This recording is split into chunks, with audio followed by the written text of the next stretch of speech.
we had the thought that I wonder if there are things that we as PR people and as business people can learn from sport in terms of how are they doing it, how are they using data to improve performance, what are they doing behind the scenes, some of the stuff that we don't get access to, which might help us to form our own ideas about how we use analytics and data in our own businesses. Scott Draw, very, very glad that Scott's joined us. He is the current Deputy Director of Performance Solutions at the English Institute of Sport. Scott has basically been leading the program of innovation, which is using data and the analysis of data to help Team GB in a raft of different sports improve performance, improve their competitiveness, and ultimately win. You can be the fourth best business in the world and make millions. If you're the fourth best athlete in the world, nobody remembers you.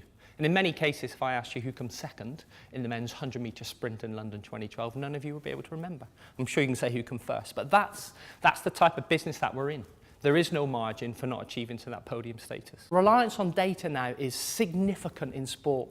From every session you do to every competitive event that you appear in and in which you're judged by the press. One of the jobs as a scientist is not about providing solutions. It's about asking the right questions. And by asking the right questions, you can often get a much more relevant answer to your process.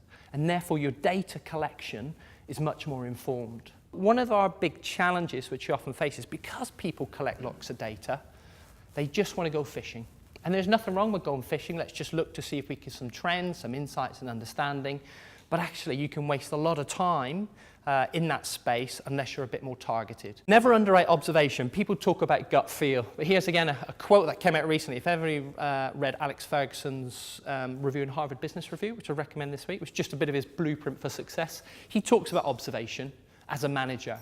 And he says, I don't think many people fully understand the value of observing, but I came to see observation as a critical part of my management skills. What technology has done for us is just said, right, let's build these supercomputing places. So Amazon have got these big supercomputing facilities. Let's just throw lots of correlations and stats in it and let's look for trends. All that big data is another form of observation. It's just looking for trends and patterns. It's not explaining them, which is really important. But until you see those trends, you've still got to test whether that trend genuinely stacks up. And if ever you're to make anything better or optimize it, you certainly have to understand the mechanisms about why, when you do one thing, you see something else. It's about the balance of observation. It's about having a process to get the best out of it, to really inform and give you that competitive advantage. So it's great getting data, but for data to turn into information, you can't do it alone with analytics. Information doesn't equal knowledge, knowledge doesn't equal wisdom. But until you get to that wisdom stage, can you really be in a position where you can begin to make much more informed decisions? This is a quote from Pep Guardiola, who was the manager of Barcelona. He said, changing the answer is evolution, which is fundamentally what data analytics has been trying to do for us. But actually changing your question is revolution.